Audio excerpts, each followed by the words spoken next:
Bugun juda muhim mavzuni tushuntirib beraman. Bepul yo'l kira, ya'ni ayrim toifadagi fuqarolar uchun jamoat transportidan bepul yoki imtiyozli foydalanish tartibi bekor qilinadimi yoki yo'qmi? Hozir tayyorlanayotgan reforma nimani anglatadi va oddiy odam bu o'zgarishlardan qanday ta'sir ko'radi? Bu masala nafaqat pensionerlar, nogironligi bo'lgan shaxslar yoki talabalar, balki ularning oila a'zolari. Har kuni ishga qatnaydiganlar, farzandini maktabga olib boradigan ota-onalar, shahar chetidan markazga keladigan minglab odamlar uchun ham juda muhim. Men bugun vahima tarqatmayman, lekin befarq ham bo'lmayman. Chunki transportdagi har qanday imtiyoz, chipta narxi yoki to'lov tizimidagi o'zgarish oilaviy byudjetga bevosita ta'sir qiladi.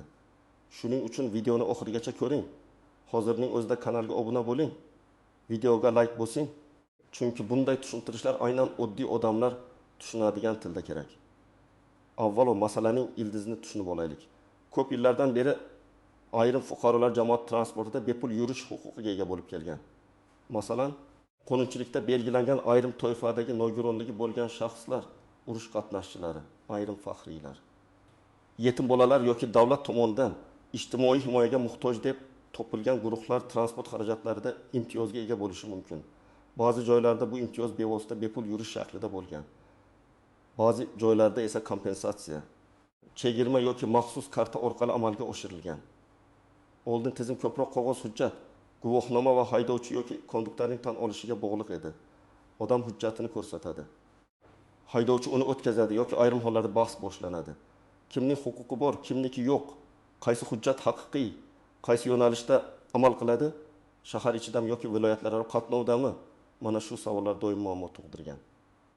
Endi esa davlat transport tizimini tartibga solish, mablag'ni aniq hisoblash, imtiyoz kimga va qancha miqdorda berilayotganini ko'rish uchun reformaga tayyorgarlik ko'rmoqda. Bu reformaning asosiy ma'nosi shuki, bepul yurish tushunchasi butunlay yo'qolib ketmasligi mumkin, lekin uning shakli o'zgarishi ehtimoli bor. Ya'ni odam avtobusga chiqib, men imtiyozliman deb og'zaki yoki qog'oz bilan yuradigan tizimdan elektron shaxsga biriktirilgan. Hisob kitobi aniq ko'rinadigan tizimga o'tish masalasi ko'rilmoqda. Bu yerda eng katta savol shunday: odamlar oldin bepul yurgan bo'lsa, endi pul to'laydimi? Men buni shunday tushuntiraman. Reformaning maqsadi odatda imtiyozni bekor qilish emas, balki uni manzilli qilish, ya'ni haqiqatdan muhtoj bo'lgan odamga yetkazish va suiiste'mollikni kamaytirish bo'ladi. Lekin amalda qanday chiqish tartibining qanday yozilishiga, joylarda qanday qo'llanishiga va odamlarning hujjatlari to'g'ri rasmiylashtirilganiga bog'liq. Endi kim xavotir olishi kerak, kim esa hozircha vahimaga tushmasligi kerak. Shuni alohida tushuntiraman. Agar sizning bepul yurish huquqingiz qonun bilan aniq belgilangan bo'lsa, masalan, sizda tegishli guvohnoma, nogironlik ma'lumotnomasi, ijtimoiy himoya maqomi yoki boshqa rasmiy hujjat bo'lsa, sizning birinchi vazifangiz bu hujjatlarning amal qilish muddatini, elektron bazada bor yo'qligini va transport kartasiga bog'langan-bog'lanmaganini tekshirishdir. Chunki reforma elektronlashsa, huquq qog'ozda bo'lsa-yu, bazada ko'rinmasa avtobusda muammo chiqishi mumkin. Misol uchun bir pensioner opa bor deylik. U har kuni mahalladan poliklinikaga boradi. Yo'l kira bir tomonga 2000 so'm bo'lsa, borish kelish 4000 so'm. Agar u oyiga 20 marta qatnasa, bu 1000 so'm bo'ladi. Bir qarashda katta pul emasdek ko'rinadi. Lekin pensiyasi 800 ming yoki 1 million so'm atrofida bo'lgan odam uchun 1000 so'm dori-darmon, non, kommunal to'lov yoki nabirasiga daftar olish puli bo'lishi mumkin. Shuning uchun imtiyozning saqlanishi ijtimoiy ahamiyatga ega. Ikkinchi misol, nogironligi bo'lgan yigit reabilitatsiya markaziga haftasiga 3 marta qatnaydi. U ikki transportga chiqadi. Avval avtobus, keyin metro yoki boshqa yo'nalish. Agar har bir qatnov 2000 so'mdan bo'lsa, bir borish kelish 8000 so'mga tushadi. Haftasiga 3 marta bu 24 ming so'm, oyiga esa 96 ming so'm. Agar unga hamrohlik qiluvchi odam ham kerak bo'lsa, xarajat 2 barobar bo'lishi mumkin. Mana shunday holatlarda imtiyoz faqat qulaylik emas, balki odamning davolanishga borish imkoniyati masalasidir. Uchinchi misol, talaba yoki kam ta'minlangan oiladan chiqqan o'quvchi. Hamma talabalar avtomatik ravishda bepul yuradi degan qoida bo'lmasligi mumkin. Lekin ayrim hududlarda yoki ayrim toifalarda chegirma, kompensatsiya yoki maxsus tartib bo'ladi. Talaba bir kunda 2 marta transportga chiqsa, oyiga 25 o'quv kuni bo'yicha 1000 so'm atrofida xarajat qiladi. Agar u ijarada yashasa, oziq-ovqat, internet, o'quv qurollari xarajatlari ham bor. Shuning uchun transport imtiyozi yoshlarning ta'limga qatnashishiga ham ta'sir qiladi. 4-misol, o'quvchisini yo'qotgan oila farzandi. Bunday bolalar uchun davlat tomonidan turli qo'llab-quvvatlash mexanizmlari bo'lishi mumkin. Ammo ko'pincha muammo shundaki, oila hujjatni vaqtida yangilamaydi. Bola qaysi tashkilotga murojaat qilishini bilmaydi yoki mahalladagi ma'lumot bazaga to'liq kiritilmagan bo'ladi. Reforma kelganda tizim bazadan topilmadi desa, u bola o'z huquqidan foydalana olmay qolishi mumkin. Shuning uchun men har doim aytaman, imtiyoz borligi yetarli emas. Uning rasmiy tasdig'i va elektron tizimda ko'rinishi ham kerak.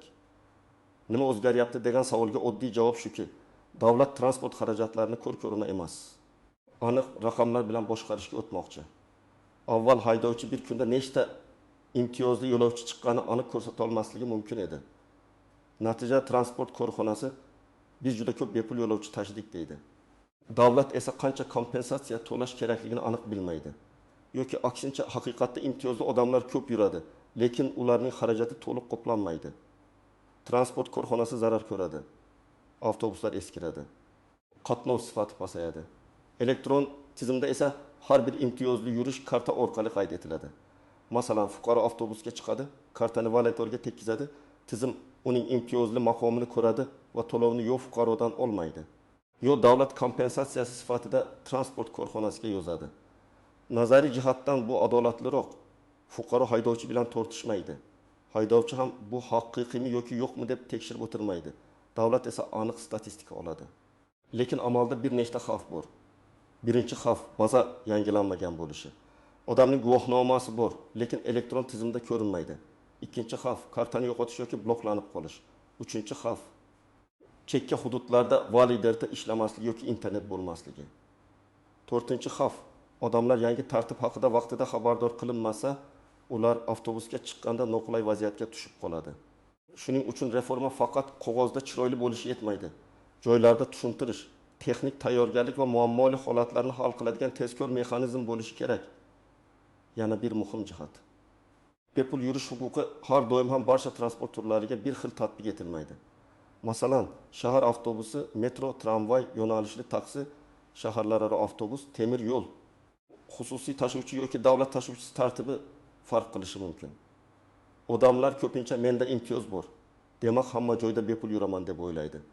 Aslida hujjatda imtiyoz qaysi transport turiga, qaysi hududda, qaysi vaqt oralig'ida amal qilishi aniq yozilgan bo'lishi kerak. Agar yozilmagan bo'lsa, bahs kelib chiqadi. Masalan, Toshkent shahrida avtobus va metroda elektron karta ishlashi mumkin. Lekin viloyatdagi yo'nalishli taksida haydovchi bu kartani qabul qilmasligi mumkin. Yoki bir tumandan boshqa tumanga qatnaydigan xususiy transportda alohida shartnoma yoki kompensatsiya mexanizmi bo'lmasa, imtiyoz amalda ishlamay qoladi. Shuning uchun men tomoshabinlarga aytaman. Siz faqat bepul yuramanmi deb emas, qaysi transportda, qaysi yo'nalishda, qaysi hujjat asosida va qaysi tizim orqali deb tekshirishingiz kerak. Endi istisnolar va ko'pchilik e'tibor bermaydigan nozik jihatlarni ko'rib chiqamiz. Birinchi nozik jihat imtiyoz shaxsga tegishli bo'ladi. Oila a'zolariga avtomatik o'tmaydi. Masalan, otada bepul yurish huquqi bo'lsa, uning farzandi yoki turmush o'rtog'i shu hujjat bilan bepul yurishi mumkin emas. Ayrim holatlarda hamrohlik qiluvchi shaxs uchun alohida tartib bo'lishi mumkin, lekin bu ham aniq belgilanishi kerak. Men shu odamni olib yuribman degan og'zaki tushuntirish har doim yetarli bo'lmaydi. Ikkinchi nozik jihat hujjatning amal qilish muddati. Nogironlik guruhi ba'zan muddatsiz, ba'zan ma'lum muddatga belgilanadi. Agar muddat tugagan bo'lsa va siz qayta ko'rikdan o'tmagan bo'lsangiz, transport tizimi sizni imtiyozli deb tanimasligi mumkin. Odam o'zini haqli deb biladi, lekin tizim eski ma'lumot bilan ishlaydi. Shuning uchun muddati bor hujjatlarni oldindan yangilash kerak.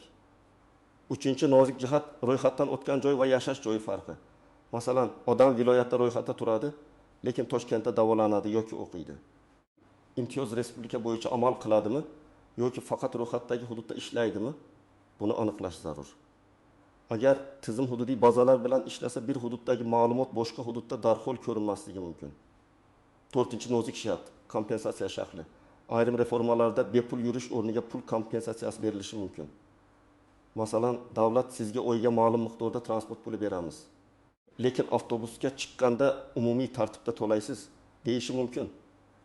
Bu modelning yaxshi tomoni shuki, odam pulni o'zi boshqaradi. Yomon tomoni esa transportga ko'p qatnaydigan odamga kompensatsiya yetmasligi mumkin. Oyga 6000 so'm transport kompensatsiyasi berilsa, lekin odam davolanish uchun 20 so'm sarflasa, qolganini o'zi to'lashiga to'g'ri keladi. Shuning uchun kompensatsiya miqdori real qatnov xarajatlariga mos bo'lishi kerak. 5-nozik jihat. Karta yoki elektron tizimdan foydalana olmaydigan keksalar. Hamma ham telefon ilovasini tushunmaydi. Hamma ham bank kartasi yoki transport kartasini mustaqil yurita olmaydi. Agar tizim faqat elektron bo'lib qolsa, yordamga muhtoj odamlar navbat, ariza, texnik xato va parol muammolari ichida qolib ketishi mumkin. Shu sababli mahalla, ijtimoiy xizmat, pensiya jamg'armasi, transport boshqarmasi kabi idoralar oddiy tartibda yordam berishi kerak. 6-nozik jihat haydovchi bilan munosabat. Elektron tizim bo'lmagan yoki ishlamay qolgan holatda haydovchi odamni tushirib yuborishi, qo'pol gapirishi yoki men bunday hujjatni tan olmayman deyishi mumkin. Bunday vaziyatda odam janjal qilmasligi kerak, lekin o'z huquqini ham unutmasligi kerak. Transport raqami, yo'nalish raqami, vaqt, bekat nomi, haydovchining imkon qadar ma'lumoti yozib olinadi va rasmiy shikoyat qilinadi. Og'zaki ranjish natija bermaydi. Yozma murojaat esa tizimni harakatga keltiradi. 7-nozik jihat soxta hujjatlar va suiiste'mol. Reformaning asosiy sabablaridan biri ham shu bo'lishi mumkin.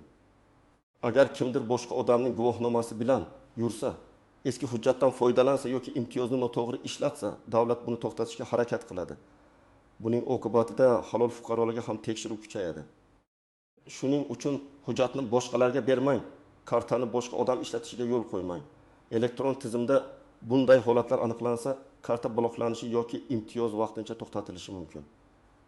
8-nozik jihat tariflarning oshishi bilan bog'liq xavotir.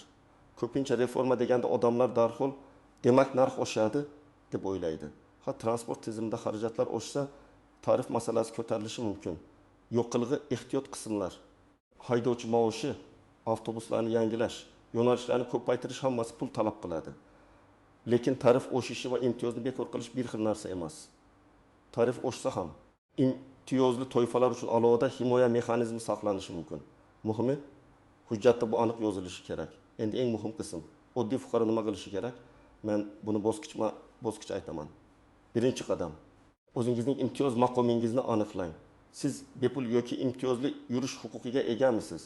Bu huquq qaysi hujjat bilan tasdiqlanadi? Qaysi qonun yoki qaror asosida berilgan? Shuni bilib oling. Mahalladagilar shunday degan yoki avval ham o'tib kelardim degan gap yetarli emas. Qo'lingizda rasmiy hujjat bo'lishi kerak. Ikkinchi qadam, hujjatlarni tekshiring. Pasport yoki ID karta, imtiyoz guvohnomasi, nogironlik ma'lumotnomasi, pensionerlik hujjati, vasiylik yoki homiylik hujjatlari, talabalik guvohnomasi, ijtimoiy himoya reyestriga kiritilganlik haqidagi ma'lumot kerak bo'lishi mumkin. Hamma hujjatlarning nusxasini alohida papkada saqlang. Telefoningizda suratini ham saqlab qo'ying, lekin asl hujjatning o'rnini hamma joyda surat bosmasligini unutmang. 3-qadam, elektron bazada bor yo'qligingizni tekshiring. Buning uchun yashash joyingizdagi mahallaga, tuman ijtimoiy himoya bo'limiga, pensiya masalalari bilan shug'ullanadigan idoraga yoki transport kartalari beriladigan markazga murojaat qiling. Agar yagona interaktiv davlat xizmatlari portali yoki tegishli mobil ilova orqali tekshirish imkoniyati bo'lsa, undan ham foydalaning. Muhimi, mening ma'lumotim tizimda ko'rinadimi degan savolga aniq javob oling. 4-qadam. Transport kartasini rasmiylashtiring yoki mavjud kartani yangilang. Agar shahringizda transport kartasi ishlatilsa, imtiyoz aynan shu kartaga bog'lanishi mumkin. Kartani boshqa odam nomiga emas, o'z nomingizga oling. Agar karta yo'qolsa, darhol bloklatish tartibini so'rang. Agar karta ishlamasa, qayerga borish, qaysi raqamga qo'ng'iroq qilish va necha kunda tiklanishini oldindan bilib oling. 5-qadam, huquqingizni yozma ravishda tasdiqlab oling. Masalan, siz qaysi transportda bepul yurishingiz mumkinligini bilmasangiz, tegishli transport boshqarmasiga yoki ijtimoiy himoya organiga yozma murojaat qiling. Murojaatda shunday yozish mumkin: menda falon toifadagi imtiyoz mavjud. Ushbu imtiyoz shahar avtobuslari, metro yo'nalishli taksi va boshqa transport turlarida qanday tartibda amal qilishini tushunganini so'rayman. Yozma javob keyinchalik bahsli vaziyatda sizga yordam beradi. 6-qadam. Agar avtobusda muammo bo'lsa, dalil yig'ing. Yo'nalish raqami, transport davlat raqami, sana, vaqt, bekat, holatni qisqacha yozib oling. Agar imkon bo'lsa, transport ichidagi e'lonlar. Validator xatosi yoki haydovchining talabini qonuniy tarzda qayd eting. Keyin transport tashkilotiga, hokimlikka, iste'molchilar huquqlarini himoya qilish idoralariga yoki tegishli vazirlikning murojaat kanallariga yozing. Shikoyatda hissiyot emas, fakt bo'lsin. Falon kuni, falon yo'nalishda, falon hujjat ko'rsatilganiga qaramay, imtiyoz qo'llanilmadi. 7-qadam, oilangizdagi keksalar va yordamga muhtoj odamlarni yolg'iz qoldirmang. Ko'p ota-onalar, buvilar va bobolar yangi tizimni tushunmaydi. Ularning hujjatlarini bir ko'rib chiqing. Muddati o'tmaganmi? Karta bormi? Telefon raqami to'g'ri ulanganmi? Mahalla ro'yxatida bormi? Shularni tekshiring. Agar ular davolanishga ko'p qatnasa, transport xarajatini alohida hisoblab qo'ying. Shunda kompensatsiya yoki imtiyoz o'zgarsa, real zararni ko'rsatib murojaat qilish oson bo'ladi.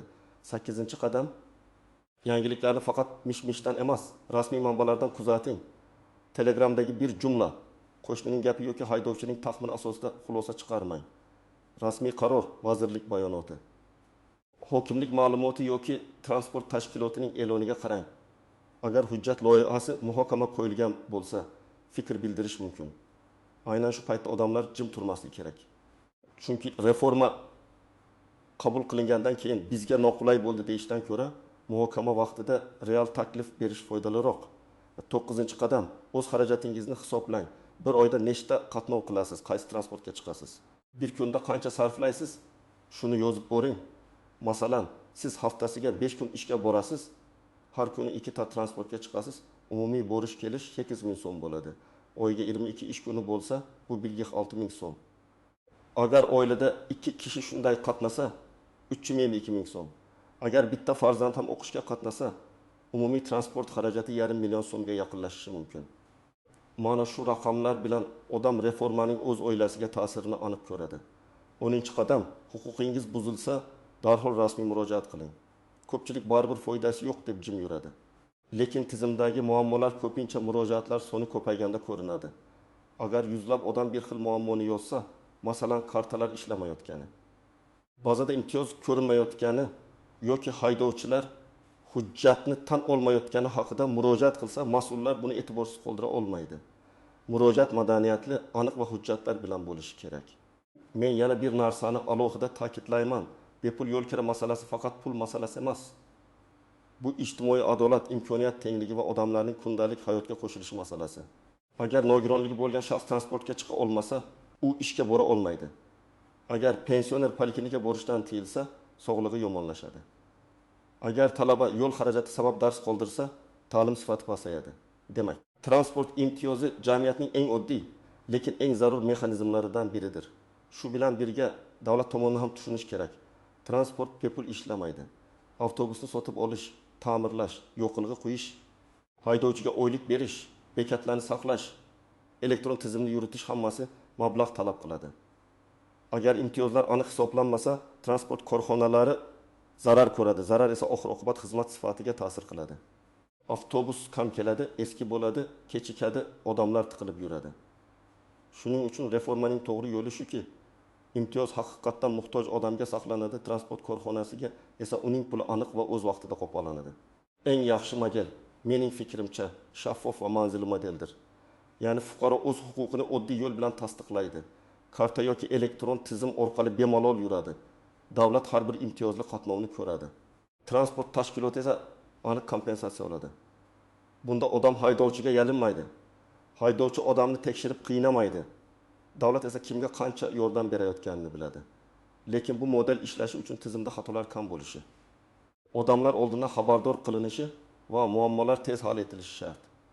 Demak, bepul yo'l kira to'liq bekor qilinadi deb hozirdan keskin xulosa qilish noto'g'ri. Lekin tartib o'zgarishi, imtiyozlar elektronlashtirilishi, ayrim toifalar qayta aniqlanishi yoki kompensatsiya shakliga o'tilishi ehtimoli bor. Eng muhim narsa shuki, siz o'z hujjatlaringizni tartibga keltiring, imtiyozingiz bazada borligini tekshiring. Transport kartangizni rasmiylashtiring va rasmiy yangiliklarni kuzating. Men sizga masalani oddiy qilib tushuntirdim. Kimda rasmiy huquq bo'lsa, u huquqini himoya qilish kerak. Kimning hujjati noaniqlik bo'lsa, hozirdanoq aniqlashtirish kerak. Kim transport xarajatidan qiynalayotgan bo'lsa, real raqamlar bilan murojaat qilishi kerak. Reforma xalq uchun qulay bo'lishi uchun odamlar ham faol bo'lishi zarur. Sizningcha bepul yo'l kira saqlanishi kerakmi yoki pul kompensatsiyasi berilgani yaxshiroqmi? Fikringizni izohlarda yozing, videoga like bosing, kanalga obuna bo'ling va bu videoni ota-onangiz, yaqinlaringiz, imtiyozdan foydalanadigan tanishlaringizga yuboring.